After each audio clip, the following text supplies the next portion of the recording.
Amis des 4 roues, salut. On va s'intéresser à un autre problème très répandu sur la Grande Punto. Le problème d'ouverture de porte arrière. Je vous fais voir. Là, ça s'ouvre.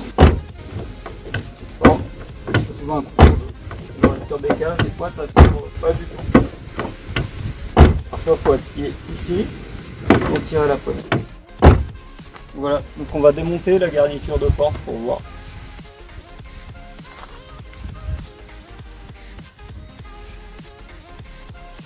Donc la garniture de porte pour la démonter, on va avoir une vis là, une vis là, une vis là, une là derrière un cache et la poignée à retirer. Donc les vis en bas, c'est deux vis cruciformes. Ici on a deux vis qu'il faudra dévisser avec une clé Allen. Là il y a un petit cache qu'il va falloir enlever en utilisant un tout petit tournevis plat par le haut sans rien abîmer, et derrière il y a aussi une vis avec une empreinte Allen, et il va falloir enlever la poignée. Donc pour enlever la poignée, en fait derrière ici il y a une petite goupille qu'il faut attraper et tirer comme ça, ou dans l'autre sens, il faut voir comment qu'elle a été mise. Donc je vous ferai voir une fois démontée. Donc voilà, le petit cache il est enlevé. Hop, faut mettre un petit tournevis plat par le haut et vous avez deux petites clips comme ça, une à l'arrière et une à l'avant. Voilà, les vis c'est dévissé, je pense que j'ai pas besoin de faire voir comment on fait. Donc ici, je sais pas si on voit la petite goupille, et on voit la petite goupille par le bas. Il faut la pousser par le bas et par le haut de l'autre côté avec un tournevis vers l'autre côté, en faisant attention à ce qu'elle se barre pas. Donc voilà la poignée une fois enlevée avec la petite goupille, donc elle vient s'enficher comme ça. Donc moi ce que je fais en général, c'est que je la pousse un petit peu par ce côté là, qu'elle sorte un petit peu, et après quand elle est un petit peu sortie, j'essaie de la choper avec un tournevis plat ici pour qu'elle se barre pas. Voilà. Après pour remonter c'est tout simple, vous remettez la goupille et vous remplissez la poignée, normalement ça va tout seul. Après si vous avez des vitres électriques, bah ça sera pas tout à fait pareil, enfin à l'arrière.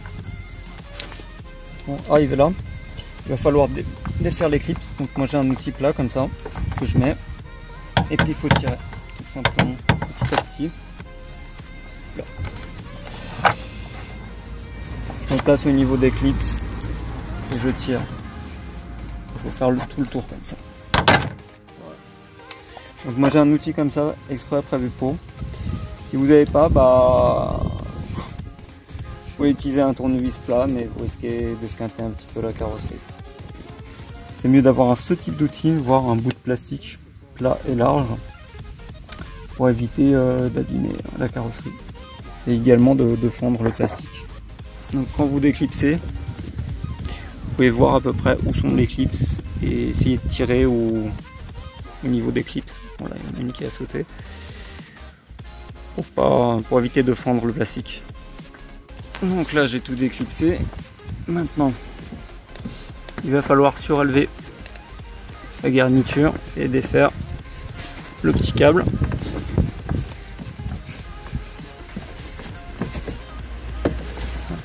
Donc on tourne la petite pièce, non ? Hop. Et puis on dégage le câble de la poignée. Et après il faut retirer cette partie en plastique là vers l'extérieur. Elle est juste glissée. Vous pouvez aussi l'extraire une fois que vous avez décroché la garniture, mais c'est plus facile de le faire maintenant. Il faut arriver là. Il suffit de tirer la garniture vers vous et de la pousser vers le haut. Elle vient toute seule après. Il se peut que dans votre véhicule vous ayez un kit de haut-parleur éclaté, ce qui n'est pas mon cas, donc vous aurez un petit tweeter ici. Il faudra aussi décrocher le petit câble du tweeter. Voilà ce qu'on découvre une fois la garniture enlevée. Là, on va dire que j'ai de la chance parce que la mousse est encore là. Si un sagouin est passé par là avant vous, vous découvrirez ce genre de choses, ce que j'adore.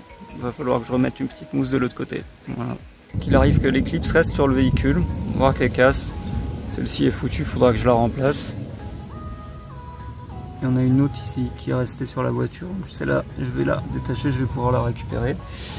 Donc pour récupérer ça, moi j'utilise un petit outil comme ça. Voilà.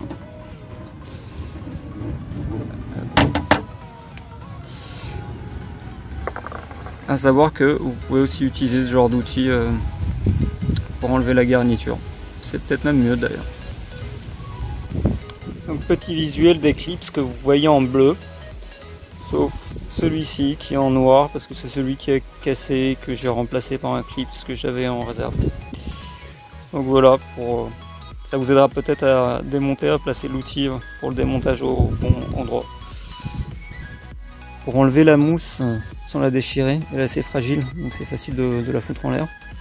Vous tirez un petit peu et vous mettez un petit coup de lame de cutter le long, quand vous avez les petites parties comme ça qui s'étirent, vous coupez ça au cutter tout doucement et vous faites le tour comme ça. Il n'y aura pas de souci, ça va se recoller à peu près par la suite, mais comme ça vous pourrez la retirer sans la détériorer. Il faut y aller mollo parce que c'est plutôt fragile. Donc voilà, c'est enlevé. Je vais pas l'enlever complètement parce que de toute manière elle est accrochée ici à travers l'Eclipse, donc je vais pas la déchirer de ce côté-là.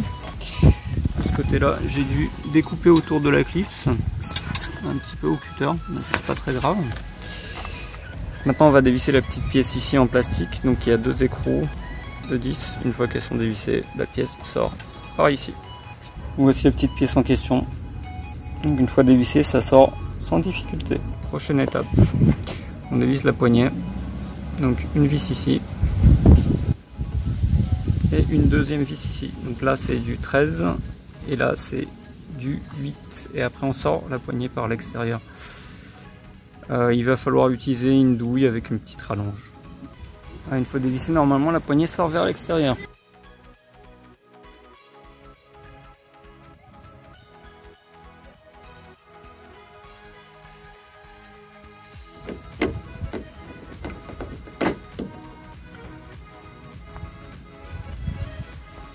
Donc voilà la poignée. Et ça, c'est pas d'origine. Souvent, c'est de là que vient justement le problème. Et là, je vois qu'il y a déjà quelqu'un qui a essayé de bricoler un truc. Ça, c'est pas du tout d'origine, le petit tube arrivé là. Bon, on va tirer cette petite pièce là. Donc là, en haut, il faut appuyer sur la petite partie métallique pour faire sortir la pièce en plastique. Voilà. Hop. Une fois que ça c'est fait, il faut déclipser le câble.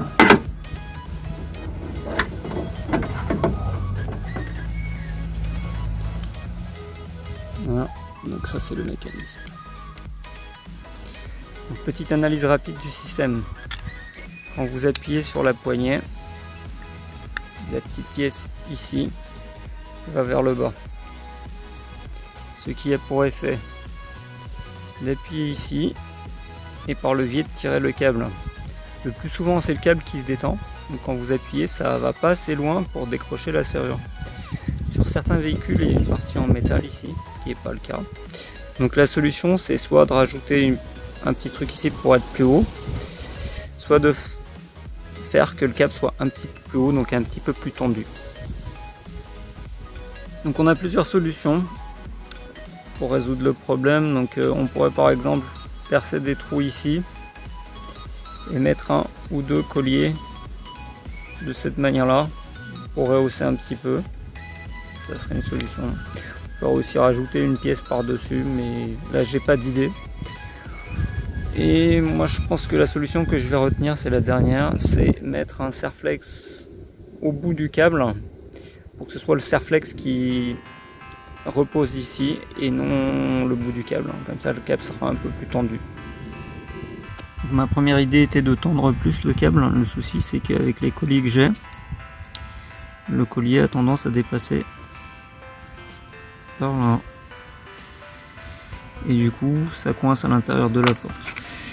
Donc, je vais faire autrement, je vais utiliser le bout d'un collier comme ça pour faire une petite pièce que je vais insérer ici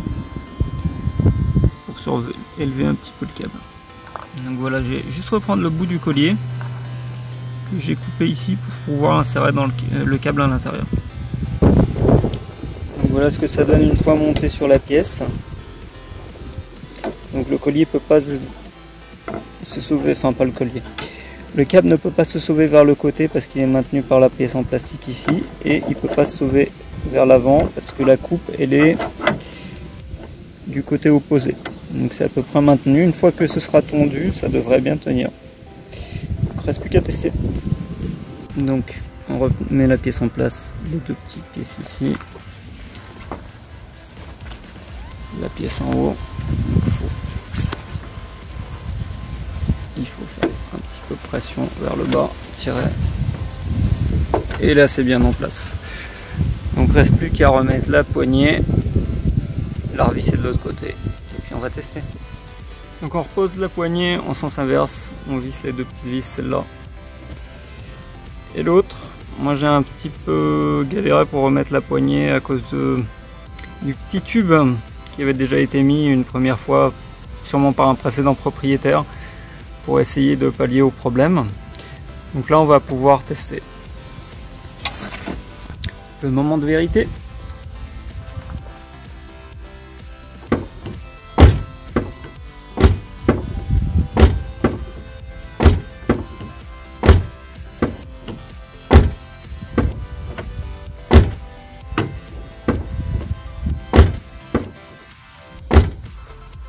Donc résultat très concluant. Les premières ouvertures étaient un petit peu, la poignée était un petit peu difficile, mais au bout de 3-4 ouvertures, elle est devenue plutôt souple.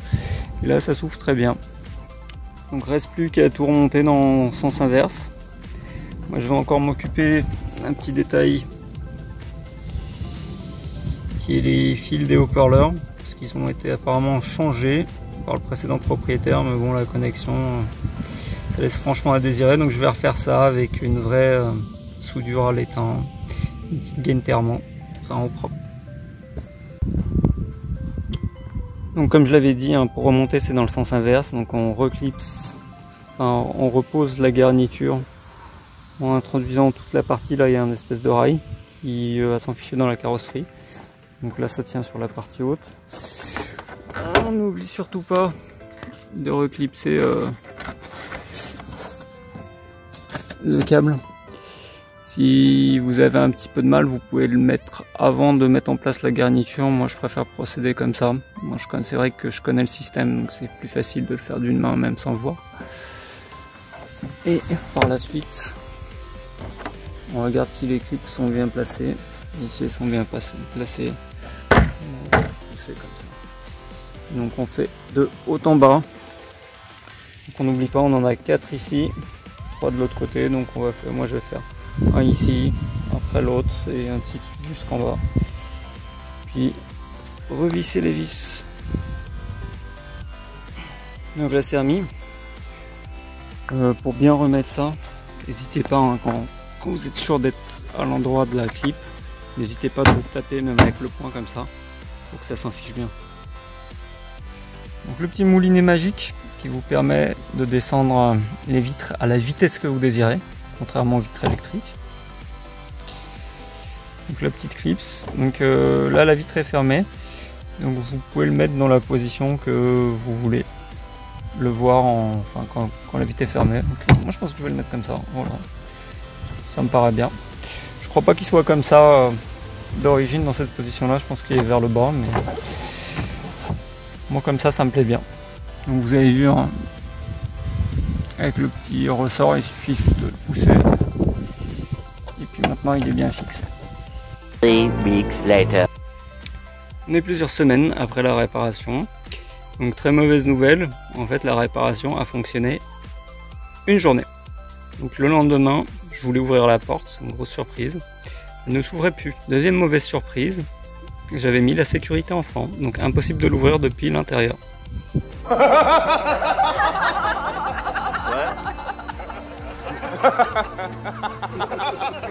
J'avais essayé pas mal de choses en tirant la poignée, en secouant la voiture. J'avais même enlevé le joint ici pour essayer d'attraper directement le mécanisme au niveau de la serrure avec un bout de cintre tordu. Donc j'ai bien attrapé, mais ça s'ouvrait pas non plus. Donc ce que j'ai dû faire, j'ai dû démonter la garniture de l'intérieur. Donc pour pouvoir la démonter, il faut démonter l'assise du siège. Donc il suffit de dévisser une vis qui est là, de basculer le siège comme ça. Après ici en fait il est juste, faut juste le faire coulisser vers la porte et on peut le sortir très facilement. Donc voilà la garniture, j'aurais bien voulu filmer au démontage mais sincèrement j'avais peur de ne pas arriver à démonter ça depuis l'intérieur. Donc au final c'est pas si compliqué que ça, il suffit de dévisser comme quand la portière est ouverte, la petite vis qui est ici derrière le cache, les deux vis, enlever le levier et les deux petites vis cruciformes qui sont là. Et après il faut essayer de la tirer, le mieux c'est par le bas. Donc en fait j'ai déclipsé la grille du haut-parleur pour pouvoir mettre la main derrière, pour pouvoir tirer la garniture à un endroit sans la casser. Donc forcément il faut tirer fermement, mais en essayant de pas casser la garniture, donc en faisant tout le tour. Donc là pour vous donner une idée, vous voyez les clips, normalement j'avais dû les faire voir avant dans la vidéo. Donc il y en a 4 là, et là il y en a normalement 3, il y en a un qui est resté sur la portière. Et puis pareil qu'au démontage, une fois que vous l'aurez décollé, vous la faites glisser vers le haut, parce qu'elle est accrochée ici, sur le bout de métal. Donc c'est faisable hein, dans la voiture. Faut juste commencer par ce côté là, par le côté qui est vers l'arrière. Et après une fois que c'est démonté, il suffit de décrocher le câble. Si vous avez un peu de mal, vous remettez le moulinet et vous baissez la vitre et vous accédez par l'autre côté pour enlever ça, c'est plus facile, c'est ce que j'ai fait. Petite explication de ce qui est arrivé en mettant le petit bout de plastique. Le câble était trop tendu et en fait apparemment la pièce ici, la pièce qui active l'ouverture de la portière, ne descendait pas assez bas. Et en fait quand j'ai enlevé la garniture, ce que j'ai fait pour ouvrir, c'est que j'ai forcé cette pièce là vers le bas, entendu un petit clic ou même pas, et après en la tirant vers le haut j'ai pu ouvrir la portière. Donc il va falloir que je trouve une autre solution pour que le câble soit pas trop tendu, pour que ça puisse descendre assez bas. Voilà, j'ai passé un moment, j'arrivais pas à trouver de solution satisfaisante, donc je remplaçais ce machin là par un bout de tige filetée que j'ai coupé et que j'ai entaillé comme ça. Donc je vais mettre ça ici, ça rentre tout pile. Ça va faire comme le système que j'avais fait avant, ça va tendre un peu plus le câble, mais beaucoup moins que l'ancien système. Donc en espérant que ça marche. Là vous voyez la tige, donc pour info c'est une tige M6. Vous pouvez aussi prendre une vis, hein. Si vous n'avez pas de tige filetée ça sera pareil. Voilà ce que ça donne avec le câble remonté dessus.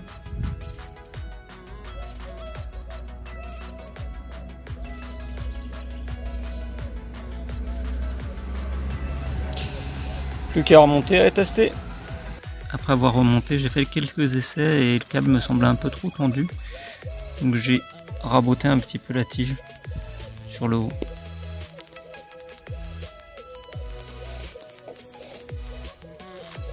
Parce que plus qu'à faire un nouvel essai. J'ai mis un petit peu de graisse ici. On passe le câble dans la pièce plastique pour que ça coulisse sans frottement. Donc, par contre je laisse le petit bout de tube là que quelqu'un a mis. Je vais l'enlever pour vous faire voir à quoi ça ressemble. Hop. En fait sans le tube c'est juste un bout de plastique comme ça. Enfin c'est même pas un tube, c'est une durite de carburant ou un truc comme ça. Donc je vais le remettre. Petit feedback sur la réparation. Donc là ça fait plusieurs mois que j'ai effectué la deuxième réparation et ça marche très bien.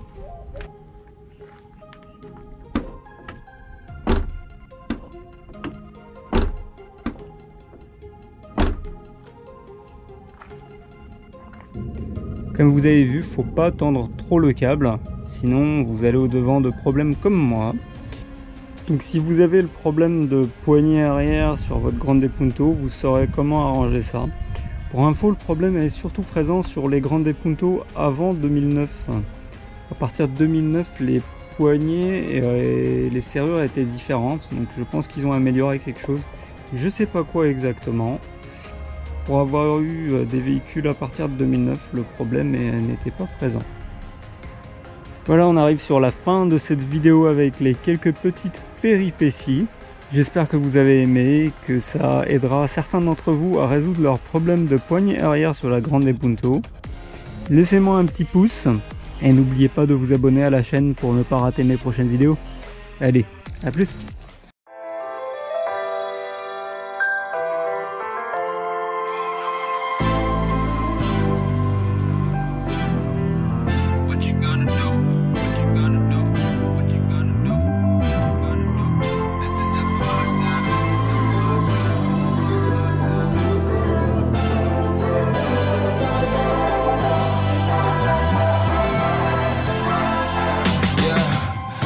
Never ever find the right words.